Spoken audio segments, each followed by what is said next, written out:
Hello student, this is Assistant Professor Ramkaur Ramgadia. Today I will going to teach you on topic that is DBMS.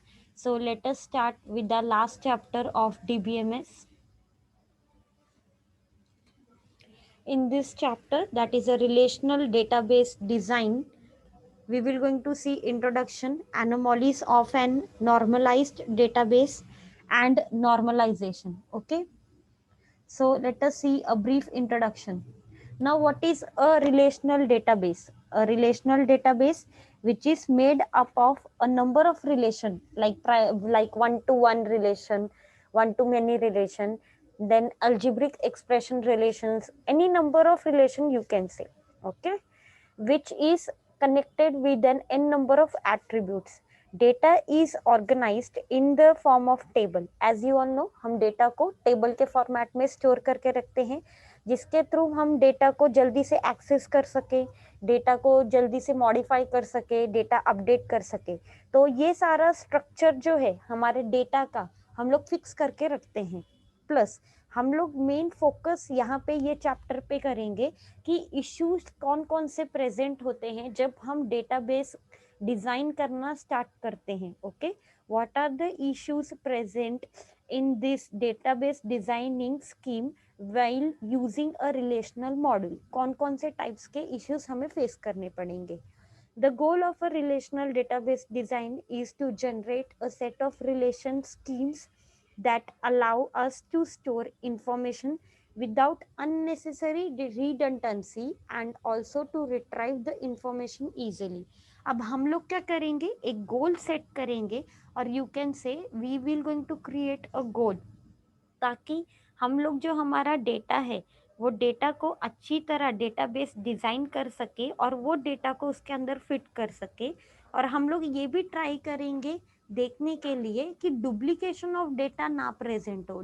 यहाँ पे redundancy का मतलब क्या होता है, सेम डेटा आप रिपीट कर रहे हो बार बार. मतलब आपने सेम डेटा रखा है एन नंबर ऑफ वेबसाइट के अंदर और आप जब अपडेट कर रहे हो तो आप कोई और ही डेटा अपडेट कर रहे हो. ठीक है, नेक्स्ट टाइम पे जब आप डेटा ले रहे हो अपडेट वाला तो वो ओरिजिनल फाइल ना लेते हुए कुछ और डेटा की फाइल ले रहे हो. ये सारी चीजें, ठीक है. तो ये सारी चीजों के जो भी यहाँ पे प्रॉब्लमैटिक सिचुएशन है, हम ये इन्हें रिमूव करके रखेंगे ये चैप्टर के अंदर. To determine whether a relation scheme is in one of the normal form, we actually need the additional information about the real world. This additional information is given by a collection of constraint called as a data dependency. ठीक है, हम लोग क्या use करेंगे, data dependency का use करेंगे, जिसकी वजह से हम लोगों को पता चलेगा कि हमारा डेटा जो है, हमारे पास जो एडिशनल इंफॉर्मेशन जो प्रेजेंट है हमारी स्कीम्स के अंदर, हमारे टेबल्स के अंदर, वो एक्चुअली कैसे वर्क कर रही हैं रियल वर्ल्ड के साथ. सो लेट अस सी. अब हम लोग मेन फोकस क्या करेंगे, सबसे बड़ा फोकस रहेगा हमारा जब हम डेटाबेस को डिजाइन करेंगे, how many table should we have. Actual में हमारे डेटाबेस के अंदर कितने टेबल होने चाहिए. ठीक है, अगर मैंने आप सबको कहा है हॉस्पिटल का डेटाबेस प्रेजेंट है, तो हॉस्पिटल के डेटाबेस के अंदर कौन कौन सी चीजें आएंगी आप बताइए. लाइक वहाँ पे हॉस्पिटल के अंदर सबसे पहले पेशेंट आएगा, नेक्स्ट वहाँ पे डॉक्टर्स आएंगे, नेक्स्ट वहाँ पे एम्प्लॉय आएंगे, नेक्स्ट वहाँ पे स्टाफ आएगा. ठीक है, नेक्स्ट वहाँ पे आएगा non technical staff, technical staff, next वहाँ पे आएगा आप लोगों के कितने ओपीडीज है, कितने टेस्टिंग लैब्स हैं, ठीक है, कितने टाइप की वहाँ पे ऑपरेशंस प्रेजेंट होते हैं. ये सारी चीज़ें जो मैंने अभी आपको कैलकुलेट करवाई, ये सारी चीज़ों के हम टेबल्स बना सकते हैं. सो फर्स्ट थिंग हम लोगों को पता होना चाहिए कि हमारे पास कितने टेबल्स बनेंगे एक डेटाबेस के अंदर. नेक्स्ट यहाँ पे how the tables are interrelated. हमारे टेबल्स एक दूसरे के साथ कैसे रिलेट होते हैं, मतलब वो वहाँ पे वन टू वन रिलेशन के थ्रू रिलेटेड है, वन टू मैनी के रिलेशनशिप के थ्रू वहाँ पे रिलेटेड है, किससे रिलेटेड है. ठीक है, नेक्स्ट यहाँ पे which are the keys column, मतलब हमारे पास कौन कौन सी की है, प्राइमरी की, फॉरेन की, कैंडिडेट की, सुपर की. ठीक है, हमारे पास हमारे टेबल में कौन सी की प्रेजेंट है.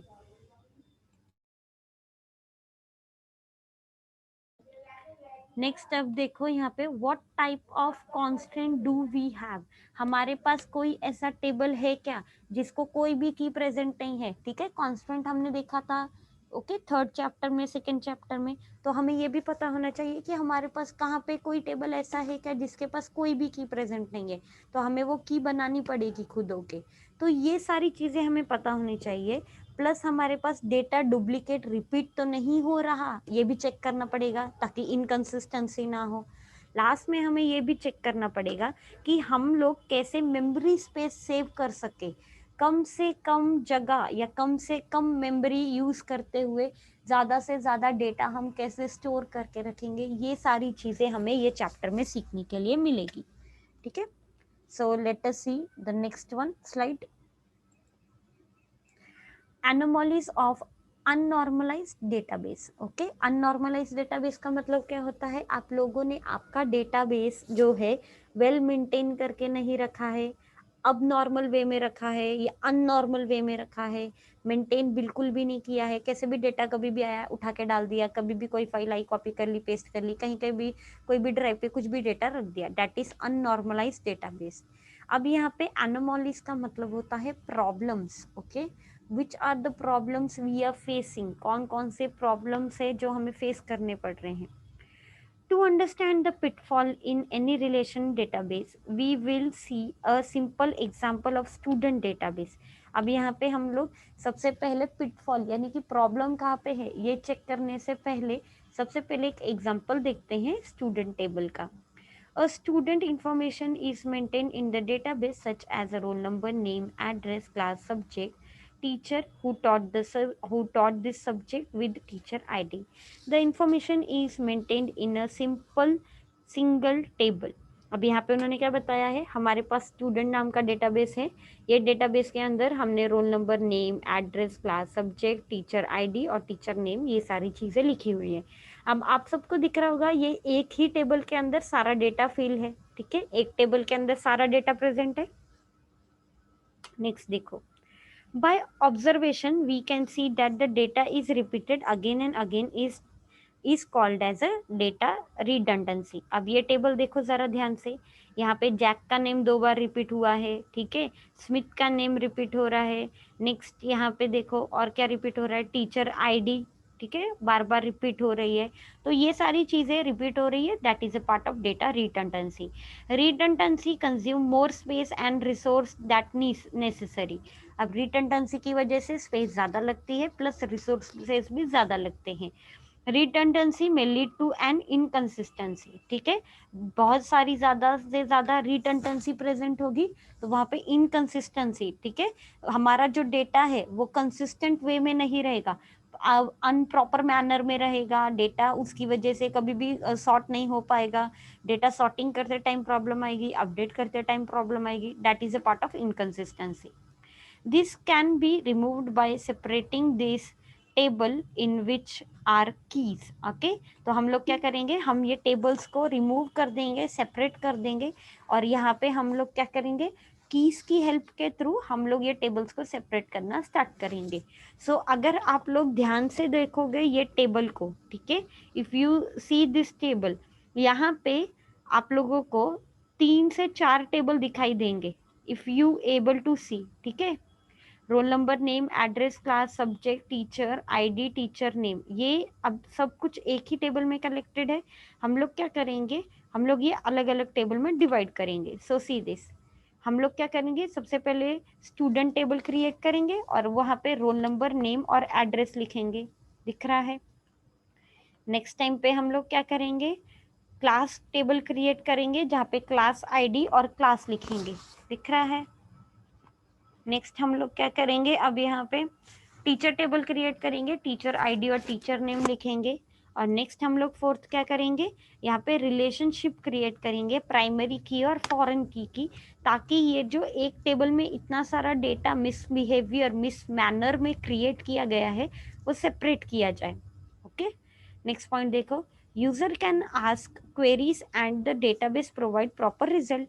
अब यहाँ पे क्या होगा, जब हम ये डेटा को वेल मैनर में सेपरेट कर देंगे तो यूजर जो है, प्रोग्रामर जो है, वहाँ पे क्वेरी फायर करेगा टेबल के ऊपर, तो कोई भी टेबल पे वो फायर कर सकता है, चाहे वो क्लास हो, स्टूडेंट हो, टीचर हो, किसी के ऊपर भी वो क्वेरी फायर करेगा तो उसे ऑटोमेटिकली अच्छे से वेल मैनर में रिजल्ट डिस्प्ले होगा।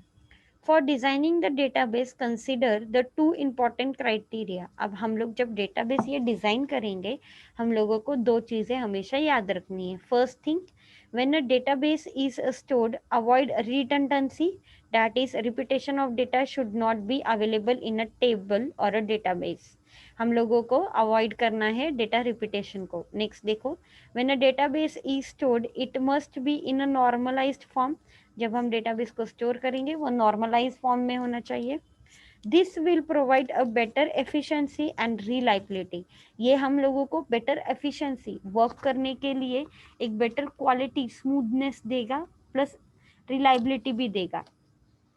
This also allow us to use store a space efficiency, eliminate data redundancy and also reduce inconsistency in database।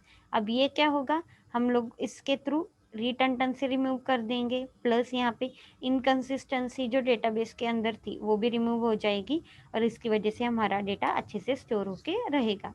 Okay, next point आता है व्हाट इज नॉर्मलाइजेशन। ठीक है, नॉर्मलाइजेशन आपको अभी समझ में आया, हम लोग डेटा को अच्छी तरह नॉर्मलाइज फॉर्म में रखेंगे। अब नॉर्मलाइजेशन की हिस्ट्रीज देखेंगे और नॉर्मलाइजेशन कितने पार्ट में डिवाइडेड है वो देखेंगे। Normalisation is simply the process of distilling the structure of a database to the point where the user remove repeating, okay, repeating group of data into a separate table। Normalisation के अंदर सबसे पहले क्या process है, हम लोगों के पास अगर अननॉर्मलाइज डेटा होगा तो हम उसे नॉर्मलाइजेशन में कन्वर्ट करने के लिए एक टेबल को हम लोग स्मॉल स्मॉल टेबल्स में, small small separate piece of codes में डिवाइड करेंगे। वो एक सिंगल ग्रुप से नेक्स्ट हम उसे रिपीट करते जाएंगे सिंगल सिंगल ग्रुप के अंदर। ये नॉर्मलाइजेशन की फर्स्ट स्टेप है। सेकेंड स्टेप देखो, normal form is a progressive series of rules that can be applied to simplify and refine each relation। हम लोग क्या करेंगे, प्रोग्रेसिव सीरीज यूज करेंगे, उसके रूल्स यूज करेंगे ताकि हमारा डेटा जो है वो अच्छे से वर्क हो, अच्छे से वर्क फ्लो में हो, और यहाँ पे ये सारी चीजें हम अप्लाई करेंगे। इन 1970, ठीक है, अब देखो यहाँ पे इन 1970 फर्स्ट एनएफ यानी कि फर्स्ट नॉर्मलाइजेशन फॉर्म ये जनरेट हुआ था। In 1971 second normalisation form and third normalisation form ये दोनों वहां पे आए थे, एक्टिव हुए थे। ठीक है, नेक्स्ट देखो, code classified and defined the normal form। Initially, code proposed the three normal forms, that is first and second and third normalization form या फिर थर्ड नॉर्मल फॉर्म। तो हमारे पास टोटल 3NF प्रेजेंट है, तो ये 3NF का use करके हम हमारे नॉर्मलाइजेशन फॉर्म को देखेंगे।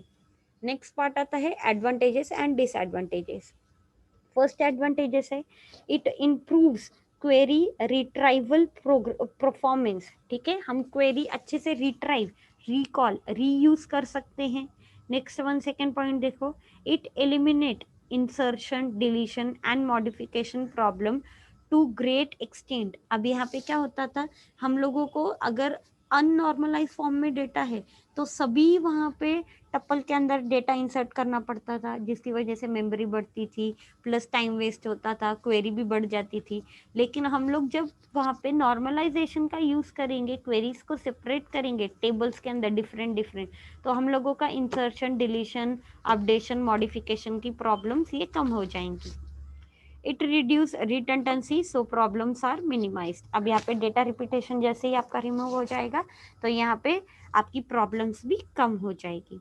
डिसएडवांटेजेस देखो, it degrades query retrieval performance. अब यहाँ पे ये आपकी जो क्वेरी की रिट्राइवल परफॉर्मेंस है, मतलब आपको अगर एक टेबल का पूरा डेटा देखना है तो आपको बार बार टेबल को कॉल करना पड़ेगा, तो विच इज डिसएडवांटेजेस।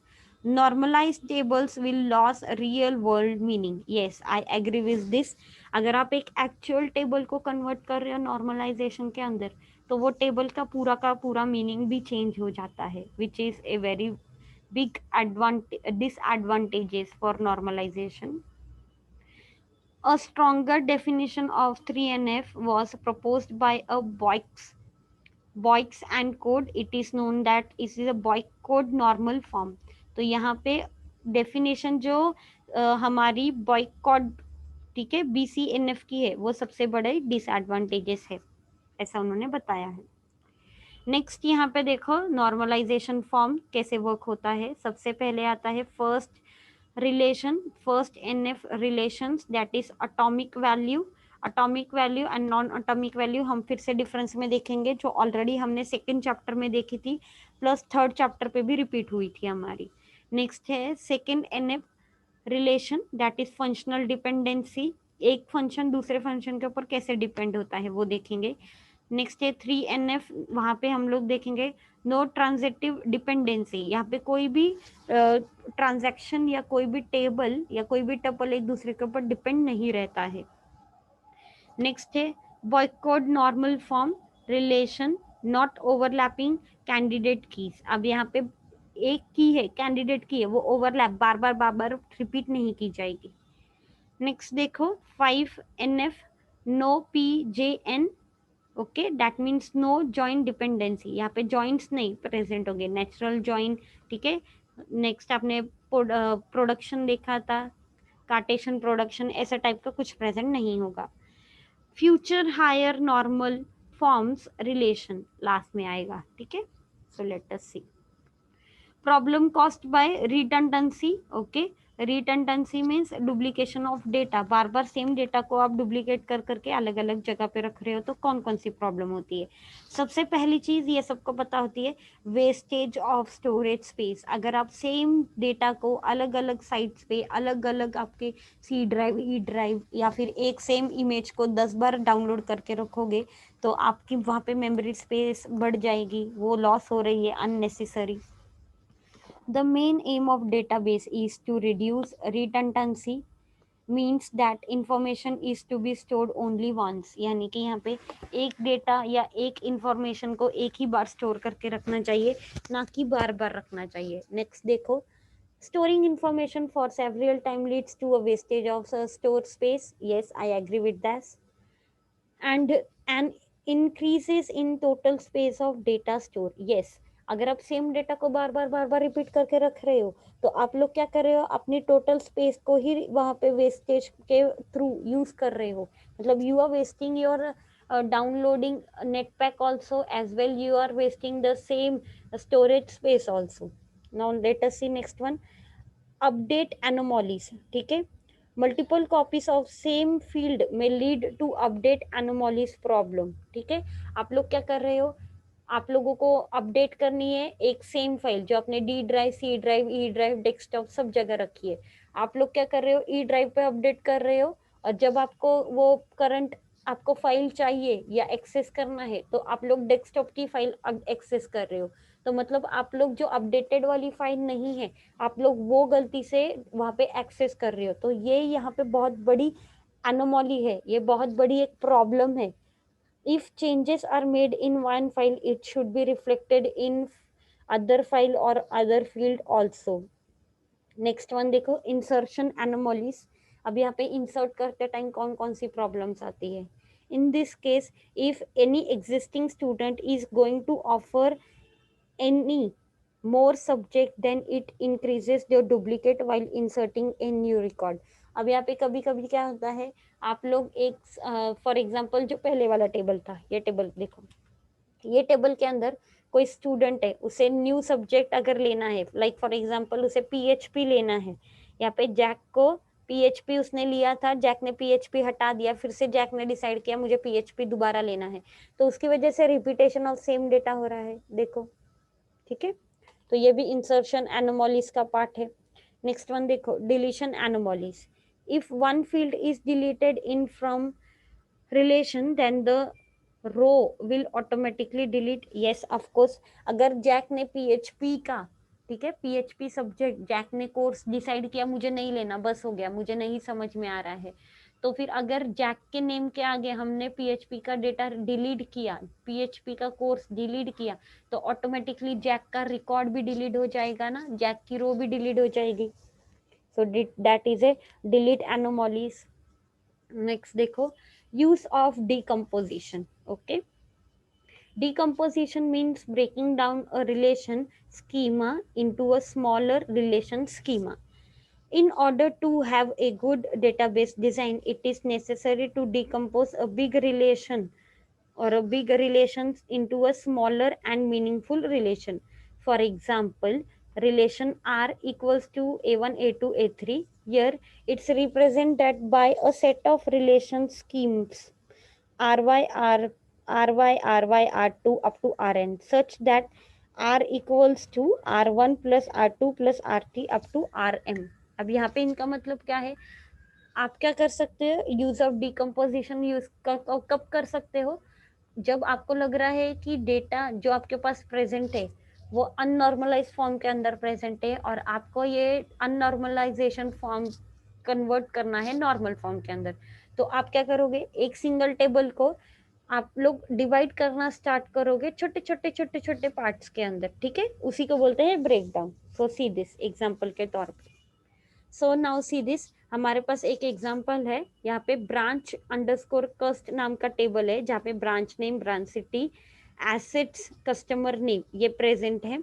नेक्स्ट हमारे पास फिर से एक टेबल है जहाँ पे कस्टमर लोन करके हमारे पास टेबल है, उसके अंदर है customer name, loan number and amount.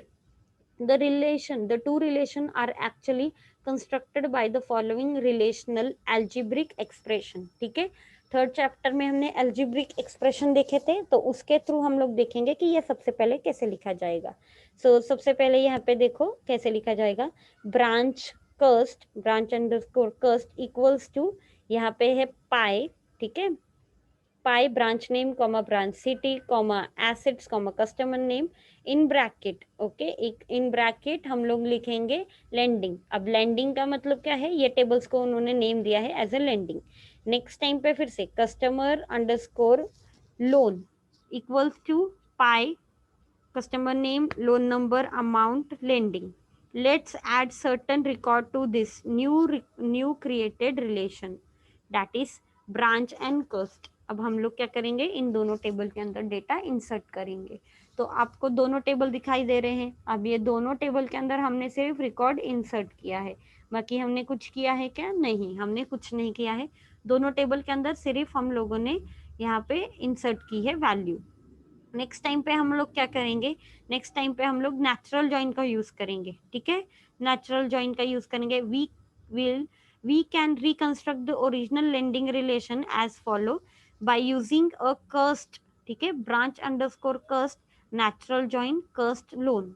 The result of this natural join is as, अब यहाँ पे ये नेचुरल जॉइन कैसे कैलकुलेट हुआ, यहाँ पे देखो, फर्स्ट टाइम पे ये वाले 3 मल्टीप्लाई बाय 1 2 3 4, सो टोटल 20 यहाँ पे रो आएगी। तो यहाँ पे स्मिथ जो है, ये स्मिथ हर एक नाम के साथ ब्रांच नेम के आगे आएगा। सो सी दिस, दिख रहा है, स्मिथ आया है, ठीक है। सो यहाँ पे देखो 1 2 3 4 5 6 7 8 2 सॉरी 1 2 3 4 5 6 7 8 9 10 11 12। तो यहाँ पे अभी उन्होंने क्या किया है, 12 टाइम्स रिपीट किया है डेटा, देखो, ओके। 3 मल्टीप्लाई बाय उन्होंने किया है 4 इक्वल्स टू 12, आया आंसर। एक ही मिनट, ओके, तो इन्होंने उल्टा लिखा है तो इसलिए यहाँ पे ये उल्टा हुआ है, ठीक है, यहाँ पे ये उल्टा लिखा है इन्होंने, इसलिए यहाँ पे ये उल्टा हुआ है कैलकुलेशन। सो यहाँ पे दोनों का मल्टीप्लिकेशन करके यहाँ पे Cartesian product natural join use किया है, यहाँ पे आया है हमारे डिटेल्स, ठीक है, इंफॉर्मेशन की। नेक्स्ट टाइम पे नेचुरल जॉइन की यहाँ पे इंफॉर्मेशन दिखाई है। अब ये नेचुरल जॉइन कैसे निकाला है, ये पूरा का पूरा आप लोगों को थर्ड चैप्टर में मिलेगा देखने के लिए। अगर आपको याद नहीं है तो वो चैप्टर एक बार फिर से प्ले करके देखना है। सो यहाँ पे result of a natural join has a one additional tuple, that is Adam Street, London. Amount is 40 lakh, Smith, and second 10 lakh. Okay. Thank you so much. I hope आप लोगों को 5th चैप्टर की first video समझ में आई हो, normalisation कैसे किया है हमने। Thank you.